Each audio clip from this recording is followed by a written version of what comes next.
Селям алейкум, хайрлах шамлар. Витаю в эфире телеканала АТР. Вы смотрите информационно-аналитическую программу «Бугунь». Для вас работаю я, Гульсум Халилова. И я рада представить гостя, который присоединился к нашему эфиру. Это председатель Меджлиса крымско-татарского народа Рифат Чубаров. Рифат ага, селям алейкум, витаю вас. Хайрлах Шамар, доброго вечера всем. Рифат ага, совсем недавно вы на своей странице Facebook сообщили нам, что российские оккупанты в селе Ички Советское разместили порядка 600 своих военнослужащих. Расскажите, пожалуйста, подробнее об этой ситуации, когда это произошло, на каком основании и чем это чревато? Так, дійсно, декілька днів тому ми отримали інформацію з Криму про те, що у селищі Ічки, зараз воно називається Совєтське, прибули десь близько 600 військовослужбовців російської армії, і місцева окупаційна влада закликала людей, що оскільки є проблеми з розквартируванням цих військовослужбовців, взятись на підселення. Оця частина інформації, вона потім не знайшла підтвердження щодо заклику до місцевих людей, щоб вони розібрали цих військовослужбовців, бо виявилося, що все-таки в селищі є достатньо такий потужний за казармами, іншим обладнанням військова частина з радянських, а потім часів до деокупаційних. І буквально вчора ще надійшла інформація, що ще привезли мобілізованих військовослужбовців, і тепер в селищі Ічки близько 3000 прибулих російських військовослужбовців, і вони розміщені на території цієї військової частини.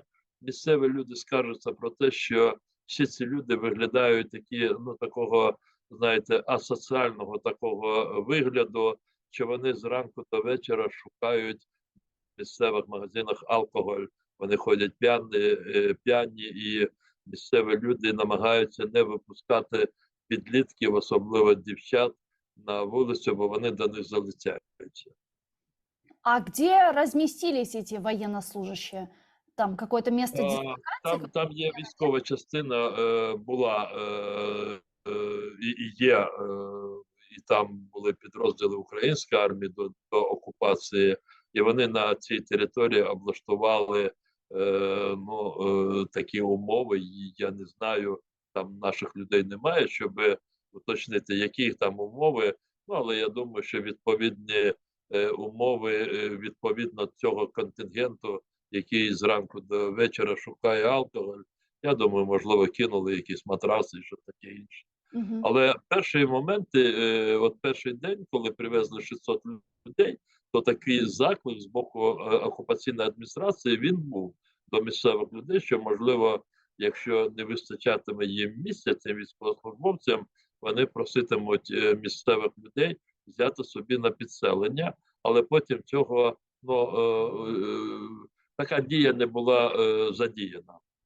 Рифат ага, а как вы думаете, это какая-то стандартная процедура в условиях мобилизации, в условиях войны для российских оккупантов, или же все-таки это свидетельствует, что российские оккупанты, осознавая продвижение вооруженных сил Украины, таким образом пытаются укрепляться в Крыму, в особенности на фоне тех новостей, которые мы слышали, в виде того, что они там уже траншеи копают и фортификационные сооружения оборудуют? Ні, все те, що відбувається зараз в Криму, свідчить про те, що в Криму накопичується і російська військова техніка, і російські військовослужбовці. І це відбувається на тлі того, що проводяться також фортифікаційні споруди, роботи. Про це говорив російський гауляйтер Аксьонов. Відео вони це розповсюджували як такий пропагандистський матеріал. Засідання в Раді міністрів, він зібрав всіх силовиків і сказав про те, що за дорученням президента Росії він, Аксьонов, очолюватиме сам спорудження всіх цих фортифікаційних ну, споруджень, і все це говорить про те, що російські окупанти готують оборону Криму, і ви вірно примітили, це відбувається на тлі звільнення Херсону і інших переможних дій Збройних сил України. Ну да, если даже обратить внимание на последние заявления Генштаба Вооруженных сил Украины, там тоже заявили о том, что российские оккупанты концентрируют на территории полуострова огромное количество техники, военных и так далее. То есть можем ли мы говорить о том, что российские оккупанты уже готовятся к обороне Крыма? Думаю, що да, бо сьогодні ще надійшла інформація про те, що вони перекинули військові літаки, що базувалися на Джанкойському аеродромі. Аеродром з Джанкоя. Хто дуже добре знає Джанкой, там от з права, як їхати в сторону Херсонської області, від міста Джанкой справа, там є величезний військовий аеродром, він був ще в радянські часи, був до окупації Криму російськими військами. Тепер росіяни його дуже серйозно обладнали, чи дообладнали, і там базувалася чисельна російська військова авіатехніка, включаючи гелікоптери. Зараз всі ці літаки вони передислокували на аеродром військовий під Сімферополем Гвардейське. Це говорить про те, що російські окупанти вже бояться ударів української артилерії, бо ще трошечки, як просунуться Збройні сили України в сторону Криму, вже снаряди української артилерії, сучасні, які постачаються західними країнами, вони можуть вже дістатися території близько Джанкої. Недавно президент Украины Владимир Зеленский в очередном своем интервью западным СМИ сказал, что он не против переговоров по Крыму, если они предусматривают его деоккупацию. Любые переговоры, не предусматривающие деоккупацию Крыма в конечном итоге, это просто трата времени. Это вот цитата президента Украины. Как вы думаете, какова вероятность того, что нам за Крым и вооруженным силам Украины не придется воевать, а мы туда зайдем без единого выстрела?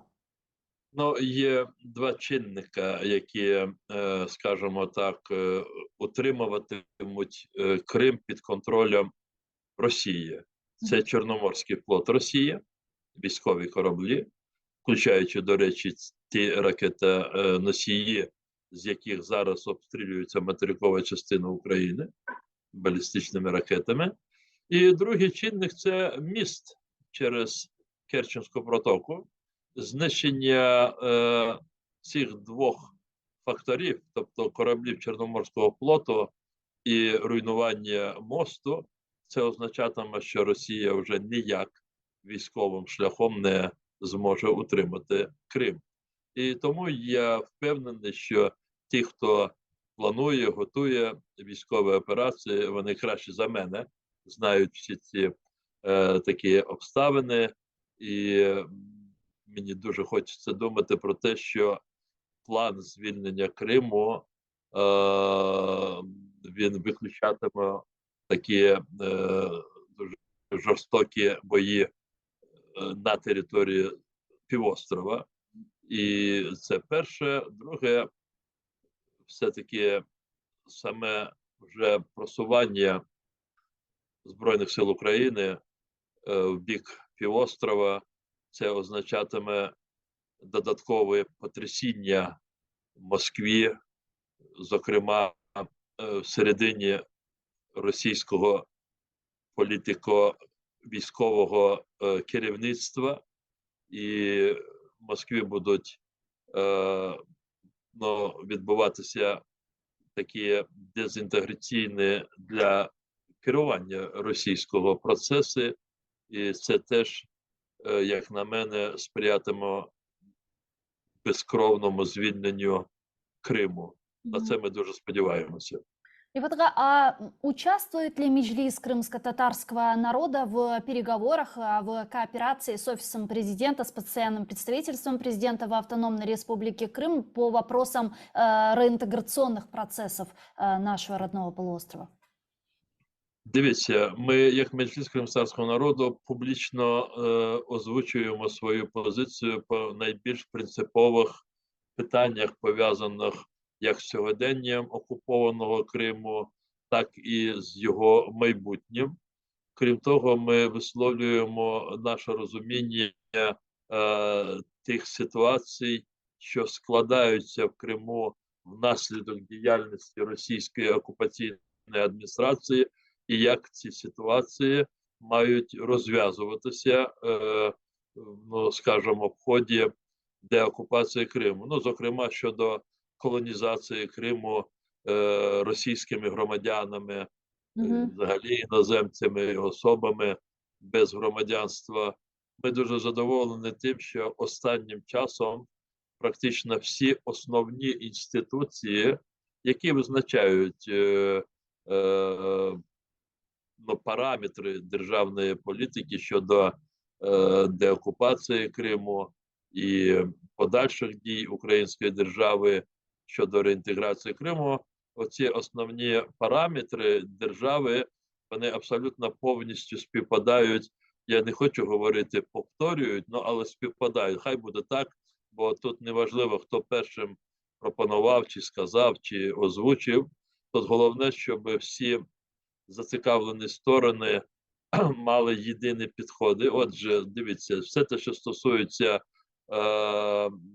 політики держави по відношенню до осіб, які незаконно поселилися в Криму з моменту його окупації Росією, вони мають всі бути видворені, якщо вони не поїдуть самі заздалегідь. Цю позицію озвучувала днями постійне представництво президента України. Сьогодні цю позицію я почув від секретаря Ради національної безпеки і оборони пана Олексія Данилова в ході його виступу на безпековому форумі, який проводить політична сила пана Яценюка тут в Києві. Я також приймав участь в цьому форумі, і позиція озвучена секретарем Ради національної безпеки і оборони України, вона також абсолютно ідентична тій позиції, яку займає Меджліс кримськотатарського народу. Крім того, голова Меджлісу кримськотатарського народу входить до складу Ради щодо деокупації Криму, яку створив президент України. За Мгм. посадою голова Меджлісу кримськотатарського народу входить в цю раду. Вона ще не була скликана, але вже проводяться підготовчі роботи, уточнюються позиції, напрацювання. Я не маю жодних сумнівів про те, що Меджліс кримськотатарського народу виступає і буде виступати одним із учасників напрацювання от всіх основних параметрів, підходів щодо деокупації Криму і його подальшої реінтеграції в український правовий простор після настільки тривалого часу російської окупації. То есть правильно ли я понимаю, что уже сейчас, не дожидаясь деоккупации Крыма, в украинское правовое пространство нужно вводить, интегрировать эти различные законы, законопроекты, в том числе и законопроект о выдворении тех граждан России, которые незаконно переехали на территорию полуострова, закон об амнистии и другие законы? Треба максимально удосконалювати діюче законодавство, якщо воно в якійсь мірі регулює такі питання, а якраз що стосується іноземців або осіб без громадянства, які незаконно знаходяться на території України, у нас є відповідні норми і в адміністративному кодексу України, але справа в тому, що у нас дуже велика кількість таких порушників українського закону, від 600 тисяч до 1 мільйону, і лише в Криму. Це Мгм. ті, які незаконно поселилися на територію України, і порушення законодавства України. А оскільки такі порушення вони розглядаються в індивідуальному порядку, бо це розглядається як адміністративне порушення, і люди притягуються до, ну, скажімо, грошових штрафів, а в остаточному вигляді до екстрадиції, тобто до видворення. Ми не зможемо таку кількість людей розглядати персонально. І тому, коли я говорю, що треба удосконалювати законодавство, треба приймати чіткі норми, доповнювати адміністративний, а потім і кримінальний кодекс чіткими нормами, які передбачали б видворення напряму всіх осіб, які роки війни, тобто в часи війни, поселилися незаконно на території України. Треба розділяти іноземців і осіб без громадянства, які опинилися незаконно на території України в такій класичній, нормальній ситуації, без війни. Але всі, хто таке правопорушення здійснили під час війни, їх треба одразу вважати співучасниками окупації, можливо, і злочину, які здійснюють російські окупанти на території Криму, і до них вже підходити як до співучасників злочинів, тобто як до злочинців. І це, я думаю, сприятиме тому, що подавляюча частина з них, вони зникнуть просто, вони побіжуть з території України задовго до того, як ця територія буде звільнена. Такі закони треба приймати зараз. Это в таком случае целесообразно им сейчас именно покидать полуостров, потому что очень интересно будет смотреть, как они будут покидать его вплавь.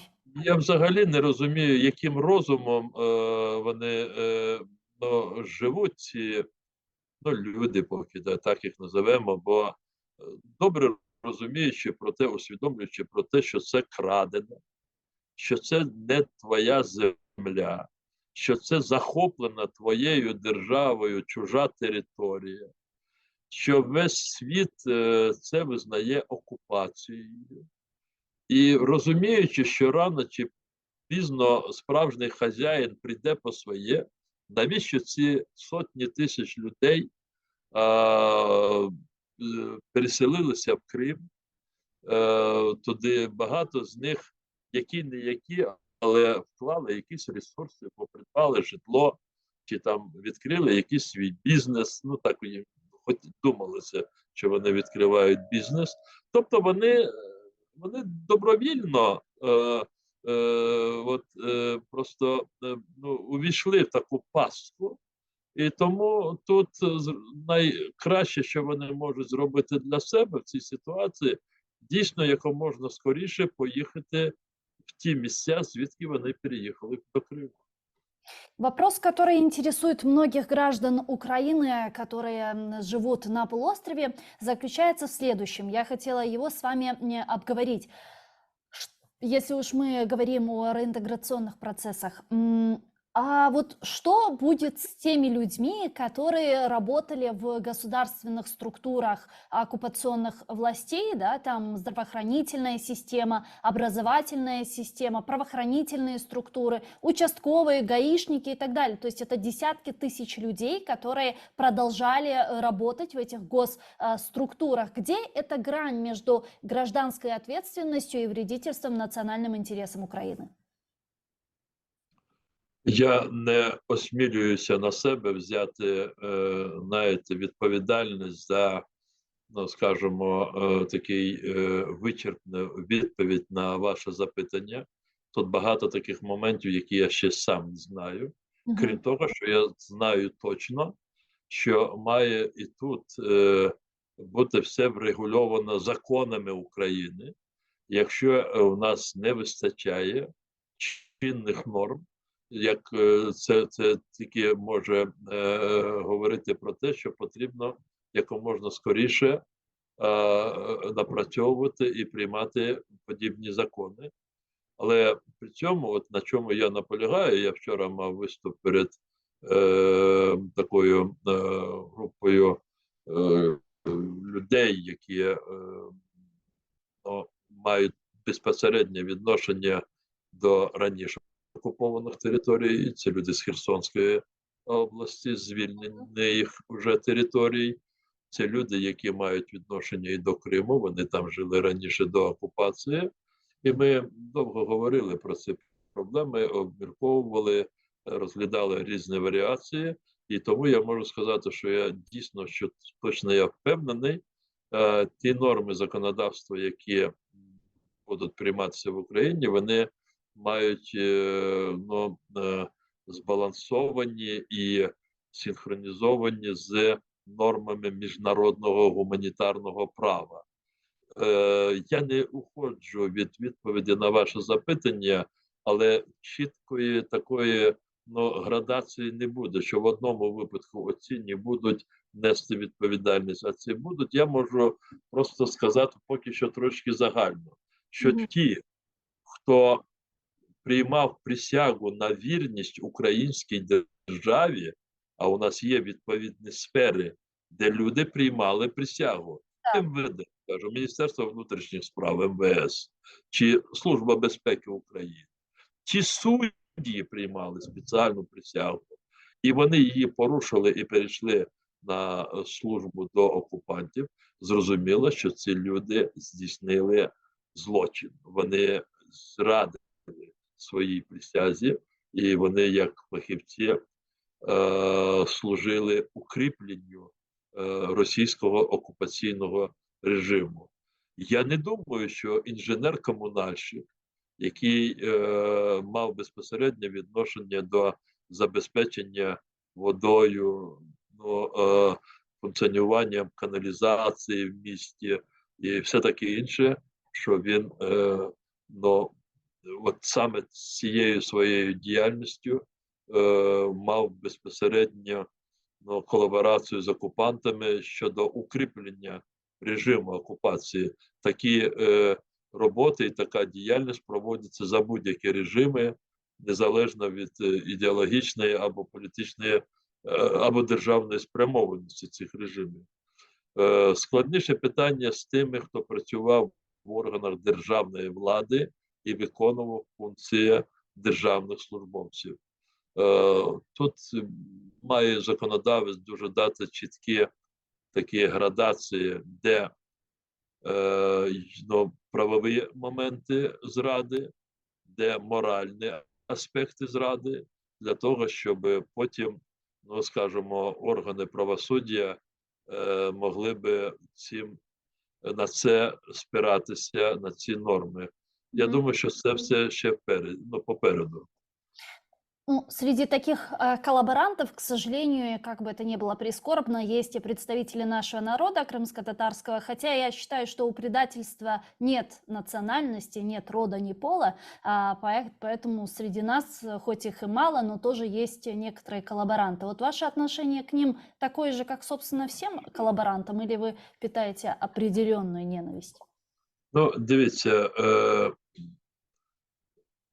дійсно, ви абсолютно правильно сказали, що у зрадників немає національності чи релігійної належності, хоча вони себе ідентифікують, хто кримським татарином, хто етнічним українцем чи інших етнічних належностей.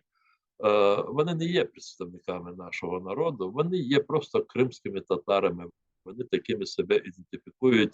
І зрозуміло, що серед кримських татар є ті, які перейшли на службу до російських окупантів. Кожен буде нести відповідальність в міру своїх здійснених злочинів.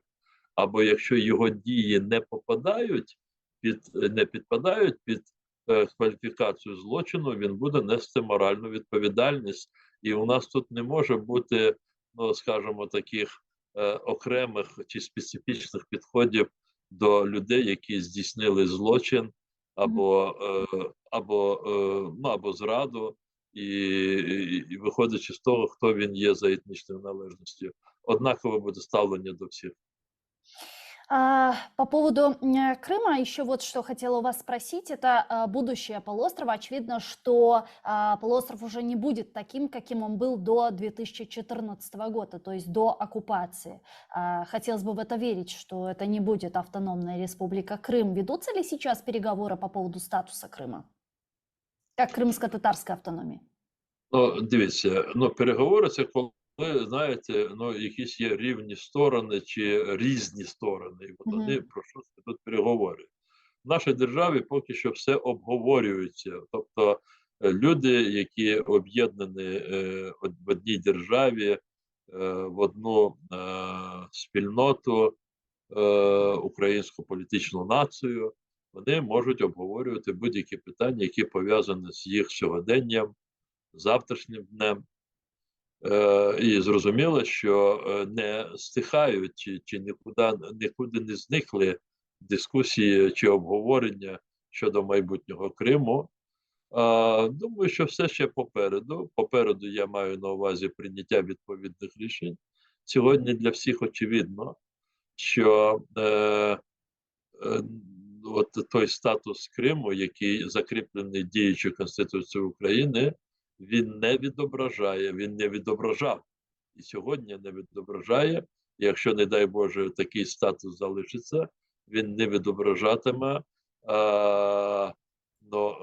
устремління, права, законні інтереси всіх, хто живе в Криму. Це знову буде автономією однієї етнічної спільноти, яка за своєю чисельністю домінує на півострові. Це російська етнічна спільнота.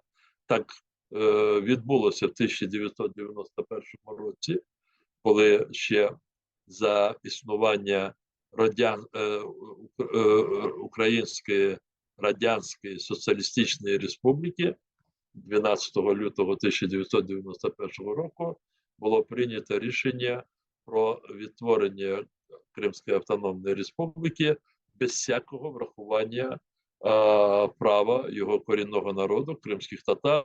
Взагалі тоді кримтатари лише тільки почали, отримали можливість, спромоглися розпочати процес повернення на свою батьківщину, але Москва дуже поспішала і вона змусила Київ прийняти термінове рішення щодо так званого референдуму 20 січня 1991 року, і на підставі якого було прийнято рішення Верховною Радою Української Радянської Соціалістичної Республіки.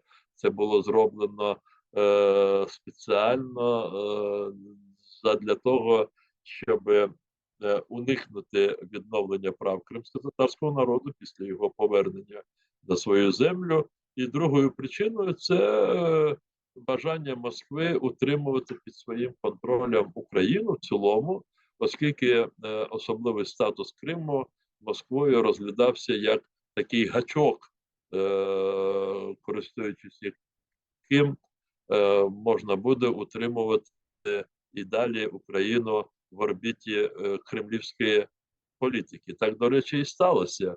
Це була тоді закладена бомба уповільненої дії, і вона вибухнула в 2014 році. Деякі кажуть, що особливий автономний статус Криму сприяв такій швидкій окупації Криму без всякого супротиву. Тобто в самому статусі автономії деякі українські політики бачають уразливості України. Проблема зовсім в іншому, навпаки. Саме автономний статус Криму за умови абсолютного ігнорування законних прав і інтересів його корінного кримсько-татарського народу, а також такої величезної етнічної спільноти, як 500 тисяч українців. Оце нехтування їх інтересів, кримських татар і етнічних українців, воно і привело до того, що в 2014 році це був один із факторів. І, до речі, не найголовний. і не поодинокий. Один із факторів, чому Росія так легко захопила Крим.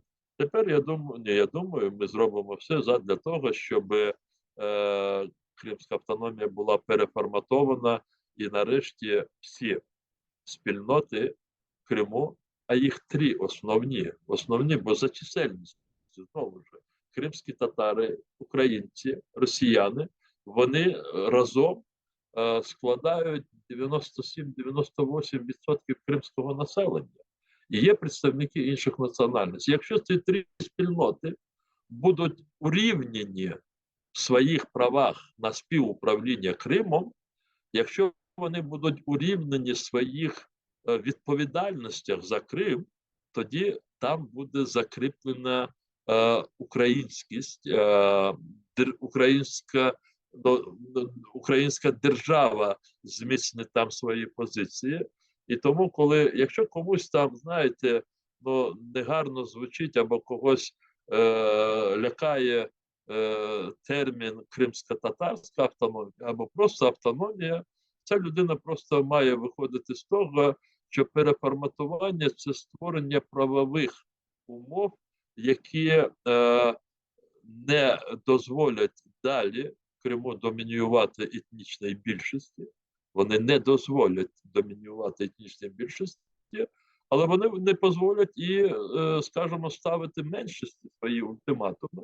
Це буде баланс. От такий баланс Криму просто вкрай потрібен, і не лише Криму, він потрібен Україні задля того, щоб територія з такою дуже цікавою, глибокою історією. Я хочу сказати, що на території Криму майже 3,5 століття існувала державність кримсько-татарського народу. Ніхто не може так, знаєте, просто пройтися так без всякого уваги і поваги до минулого кримської історії. Це кримсько-татарська історія.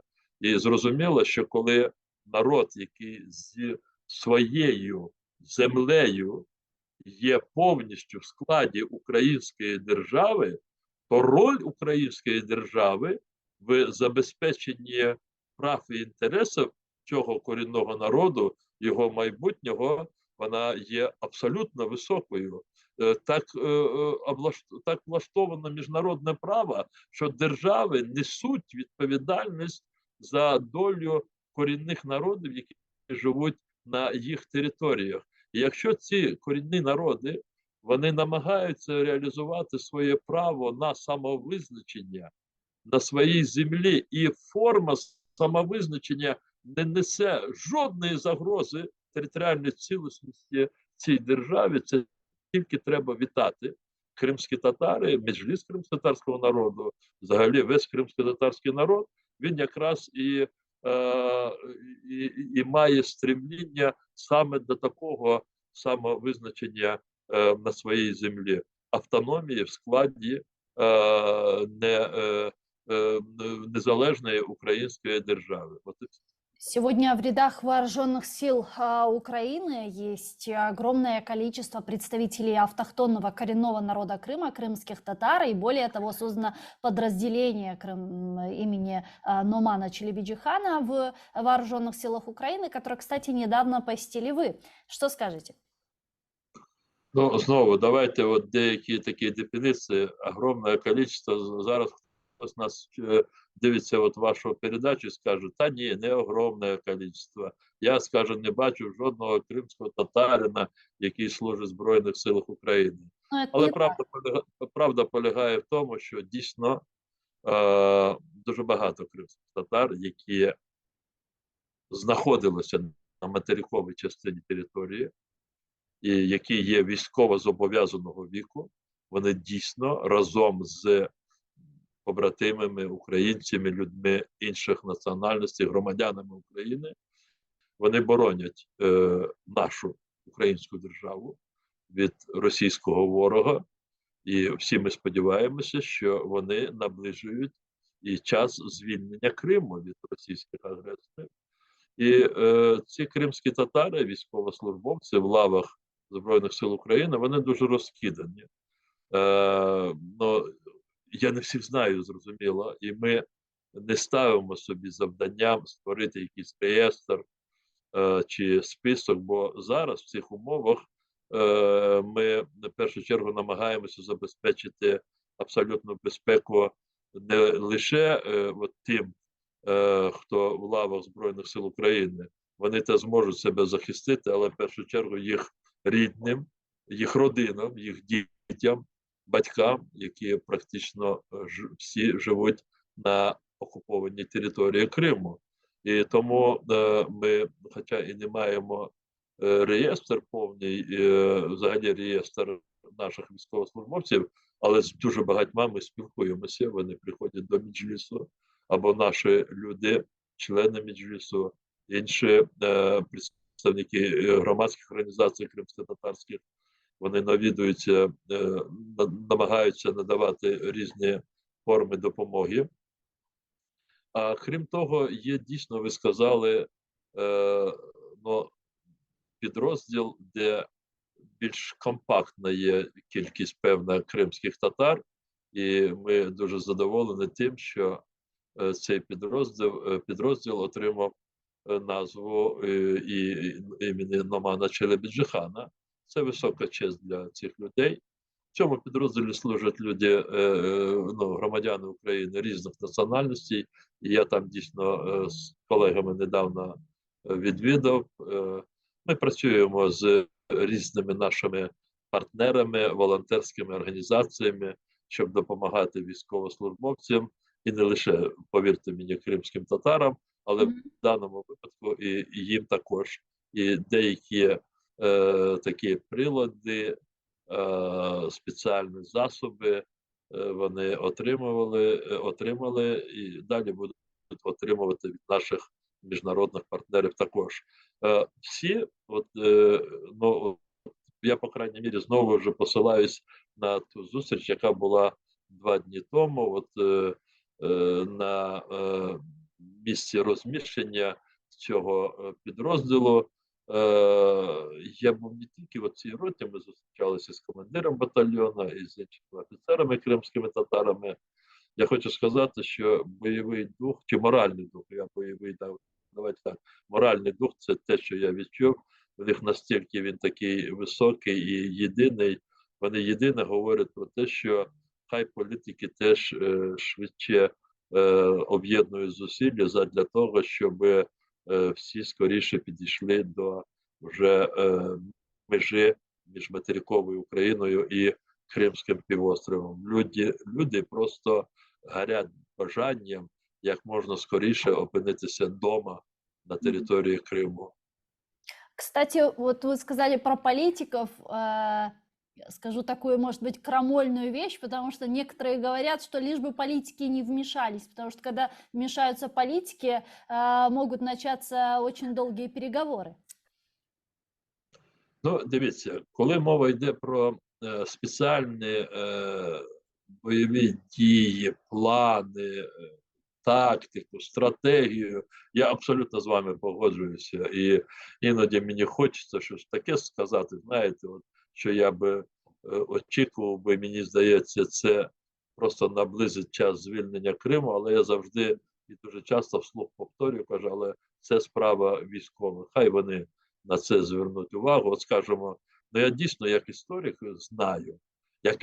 знаю, що Крим завжди був вразливим, коли знищувався флот тієї сторони, яка перебувала на півострові, коли ставав вразливим після вже 1783 року, коли вже там ствердилася Російська імперія, коли ставав вразливим Севастополь. І тому, а тепер вже нові же часи, 21 століття, і ці окупанти побудували ще таку важливу військову комунікацію, як міст через Керченську протоку. Раніше ж його не було. І тому тут історія ні про що не говорить.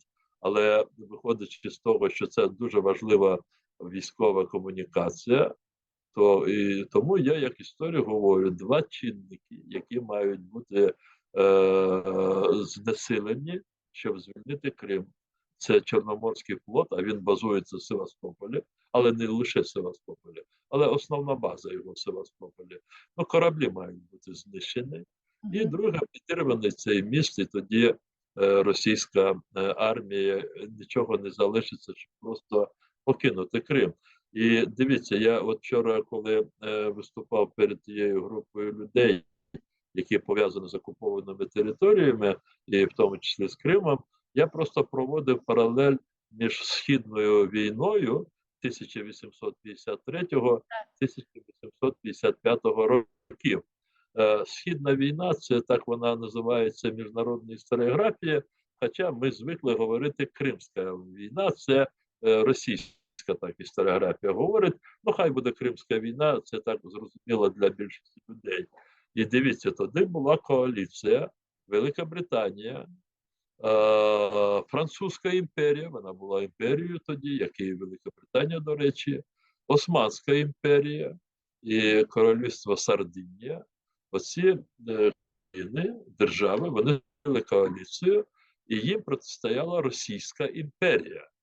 І хоча фронт, бойові дії проходили на дуже такий довгій і в різних довгій такій території, і на Кавказі, і на Балканах, але всі основні сраження, вони відбувалися в Криму, під Мгм. Севастополем. Це були дуже кроваві такі бої, вони тривали дуже довго, але в результаті цієї війни Росія отримала абсолютну поразку. І в 1856 році, здається, в березні, був так званий Паризький конгрес. І всі очікували, що результатом цього Паризького конгресу буде не відокремлення, а повернення Криму до справжнього хазяїна. І кримські татари, подавляюча більшість, які розумілися в тому, що відбувається, є відповідні джерела історичні. Вони просто були впевнені, що зараз ці імперії, гравці основні, які виграли цю війну, вони закріплять відмову добровільно Росією Криму. Але цього не сталося, бо і Османська імперія, і Велика Британія, вони на перший план поставили свої власні інтереси на Балканах, на Північному Кавказі. І Росія була в шоці від готовності відмовитися від Криму. Коаліціанти залишили Крим знову в її руках. І от найстрашне, що сталося, помста Росії, вона була вся повернута в бік кримських татар. Мгм. 135 тисяч кримських татар в 1856-57 роках, за 2 роки, були вимушені терміново покинути Крим, бо Росія їм загрожувала. Росія звинуватила тоді кримських татар, що завдяки їм, кримським татарам, які служили провідниками у коаліціантів, які допомагали підвозі боєприпасів, що Росія нібито саме тому програла війну. І вона звинуватила кримських татар в цьому, вже знову маючи контроль над Кримом. І я десь дуже обережно не проводжу прямі паралелі, але десь натякаю на сьогоднішні події, бо сьогодні ж як йдуть процеси російсько-української війни. Бо і сьогодні на Заході є політики, які були б не проти, щоб якомога швидко досягти перемир'я в війні завдяки тих чи інших поступах з української сторони. І коли такі сторони виявляються, вони, як правило, називають прикметом торгу Крим. Мгм. Вони це роблять нібито так дипломатично, але насправді це все відкрито, відверто, брутально, лукаво. вони кажуть про 7 років, про 15 років. І тому, мені здається, дуже чітку відповідь отаким лукавим політикам дав президент України Володимир Зеленський днями, і ви про це вже згадували, коли ви сказали, що ви посилалися на президента. Президент говорив про те, що будь-які переговори і ініціативи щодо Криму, будь ласка, але як тільки в цих пропозиціях ми не побачимо деокупації Криму, то це марна трата часу. Не треба втрачати час. І тому ця така позиція має зберігатися і державою, і всім українським суспільством. І мені здається, що вона такою і залишиться до абсолютної перемоги України в цій війні. Бо іншого просто вже не може бути, бо вже нема таких дурних, які би хотіли би самообмануватися в тому, що, мовляв, компроміс з Росією дасть можливість зупинити війну. Ні, компроміс з Росією, він просто через деякий час перемир'я, яка Росією буде використана для подальшого посилення, будь-який компроміс з Росією через деякий час обернеться ще більш страшною бідою проти тих, хто пішов на компроміс. А как вы думаете, существует ли еще до сих пор для Путина и для путинского режима красная линия, как они это называют, на протяжении последних 8 лет по Крыму, в особенности после того, как они объявили субъектами РФ Запорожскую, Донецкую, Луганскую и Херсонскую области, откуда, собственно, недавно бежали? Или они таким образом, просто сами поставив на один уровень эти прокси-образования с Крымом, просто выстрелили себе в ногу? Слухайте, Может, даже в голову. мене вже не вистачає просто логіки, власне, щоб іноді пояснити хоча б собі ті дії, які здійснюються російською стороною, бо все алогічно, те, що вони роблять останні місяці, но дійсно зімітували нібито якісь референдуми в Херсонській, Запорізькій областях, оголосили про включення територій Донбаської, Луганської областей, частини Запорізької, Херсонської областей до складу Росії, а потім вони пішли, але не змогли утримати Херсон. Тепер вони обстрілюють Херсон, який звільнений Збройними силами України. Вони ведуть свої внутрішні дискусії, яка захоплена ними територія є більш російською, чи Крим, чи Донецьк, чи Херсон. І ці дискусії виглядають дуже жалюгідно.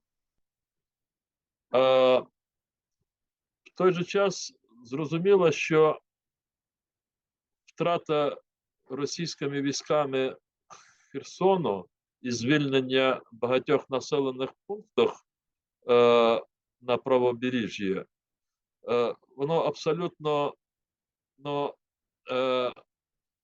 прояснило в головах російських громадян той дурман щодо Криму.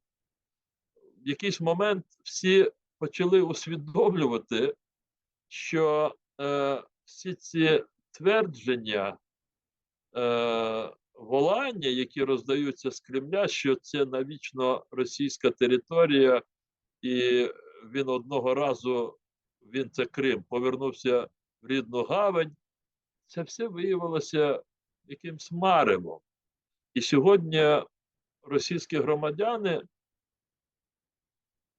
вже усвідомлюють, що одного дня Крим також буде звільнено, як і Херсон.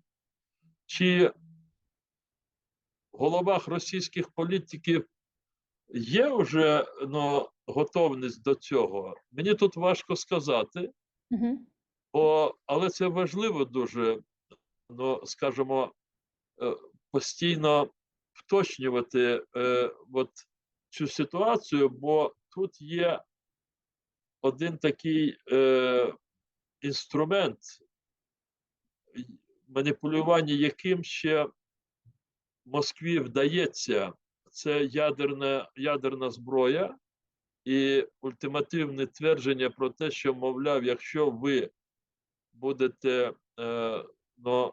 здійснювати якісь серйозні дії до Криму, які несуть, ми це сприйматимемо як загрозу цілісності Російської Федерації, і, мовляв, тоді наша концепція військова чи воєнна, як вона називається, вона дозволяє нам задіяти ядерну зброю.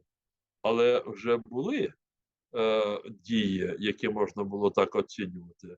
9 серпня Новопедрівка, знищено 10 літаків на аеродромі військовому, 16 вересня Джанкой, під Джанкоєм, потужний хаб. Ці атаки штабу Чорноморського флоту Росії в Севастополі. Ну і ще підрив мосту через Керченську протоку. Тому мені зараз важко сказати, от в якій стадії Путін і його оточення, ну скажімо так, розглядатимуть подальші воєнні дії з боку Збройних сил України. Чомусь мені здається, але знову ж хай над цим більш подумають потужні такі аналітики, військові, в першу чергу, розвідники наші хай тут вирішують.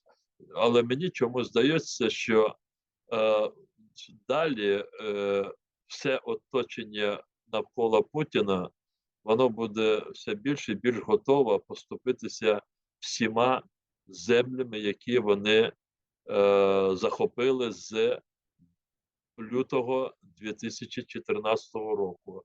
Чи готовий буде до цього Путін?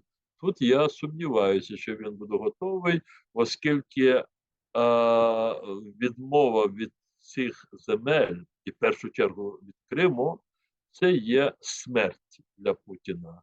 І думаю, що не лише політична смерть, можливо, і фізична. І тому цей негідник, він, можливо, сам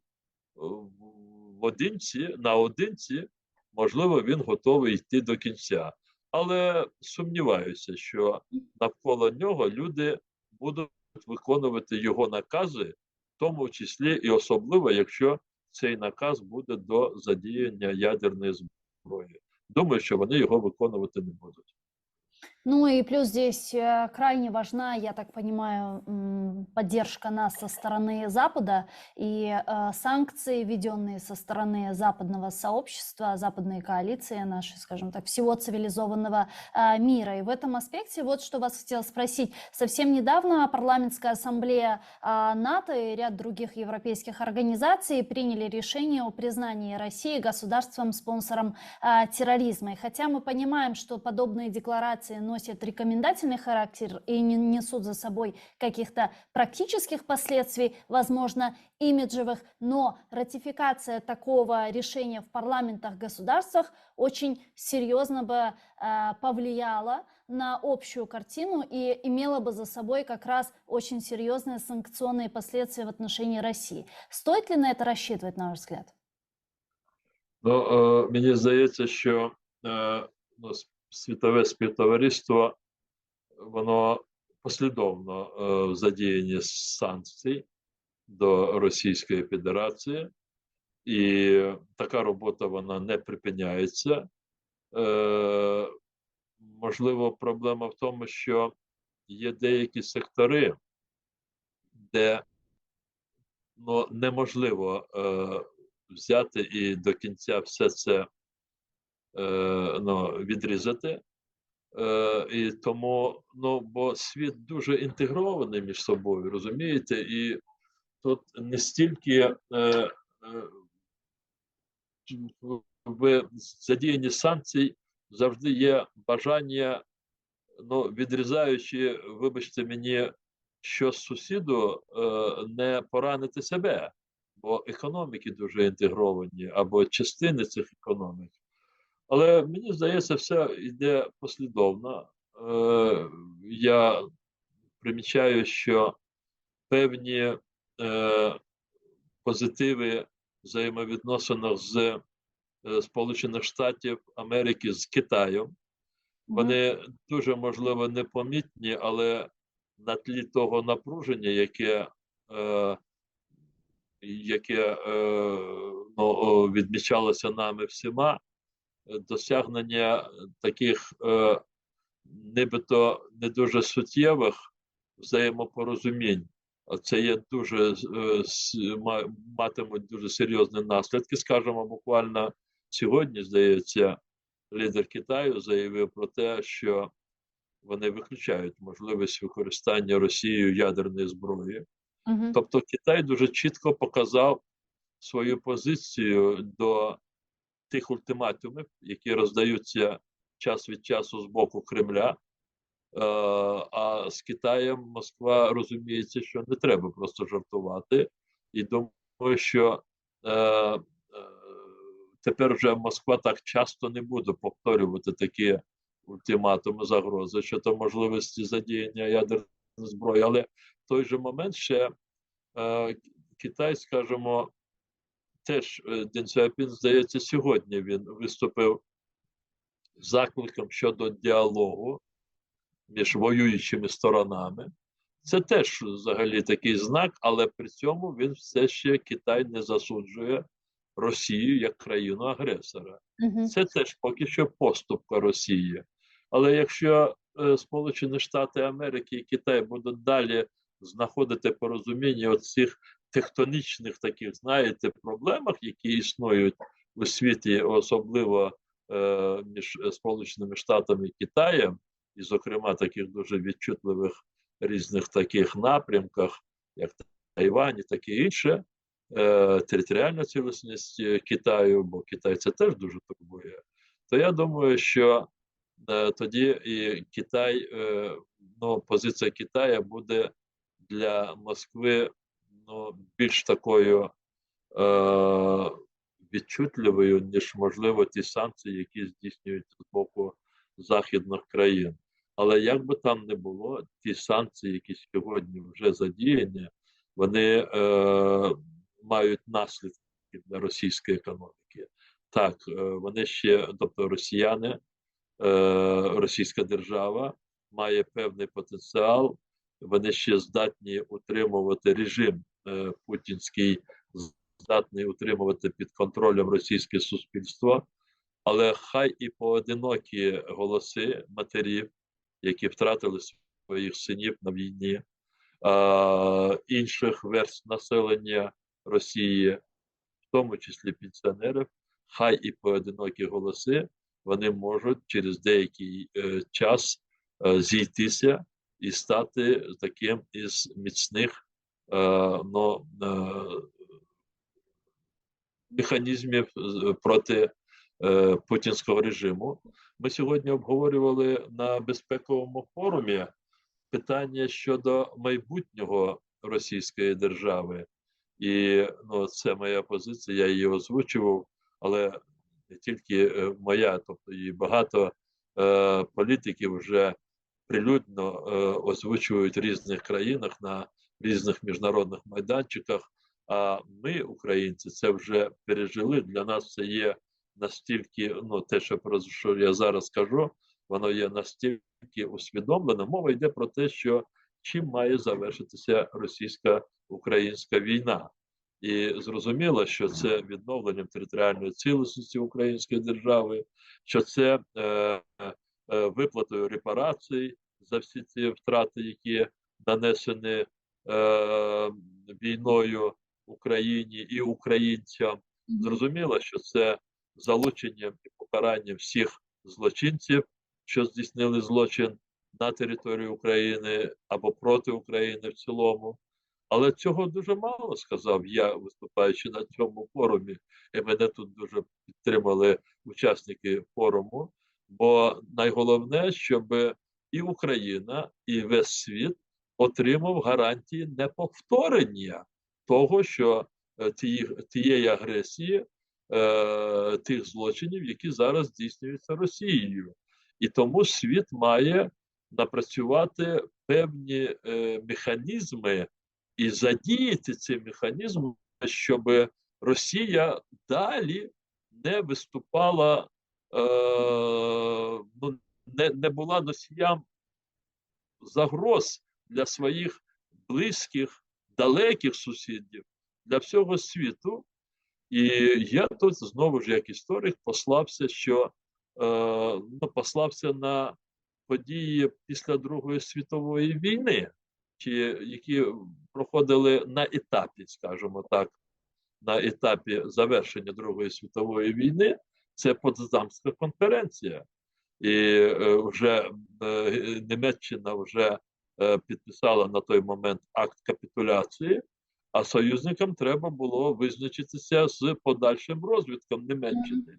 І найголовне тут, дивіться, тут я забираю час, я розумію, але мені здається, тут дуже важливо для наших глядачів. Перше, репарації, вони приймалися тоді з союзниками не лише як можливість компенсувати втрати, але репарації – це як інструмент унеможливлення повторення агресії, бо репарації з боку Німеччини вони не давали можливості спрямовувати тривалий термін чи тривалий період свої ресурси на відродження своєї такої військової міці і таке інше. Тобто репарації – це один із інструментів унеможливлення реваншистських таких відновлення реваншизму в країні, яка познала поразку. І тому я говорю про те, що обов'язково репарації мають бути такими, щоб ті, хто будуть її виплачувати, щоб вони десятиліттями працювали на цій репарації і могли ще отримувати можливості для, ну, скажімо так, облаштування для власного населення. Але щоб вони більш не могли, скажімо, розвивати військову сферу або ті сфери економіки, які укріплюють обороноспроможність. Це перше. Але друге, Росія не може тепер існувати в цих кордонах, в яких вона існує сьогодні. Бо це обов'язково знову приведе до нових погроз, нової війни проти своїх сусідів. І тому я на цьому завершую. Я впевнений, і я це повсюду намагаюся оголошувати і переконувати своїх співбесідників. Міжнародна спільнота на тлі результатів, переможних результатів російсько-української війни, міжнародна спільнота має розробити спеціальні механізми з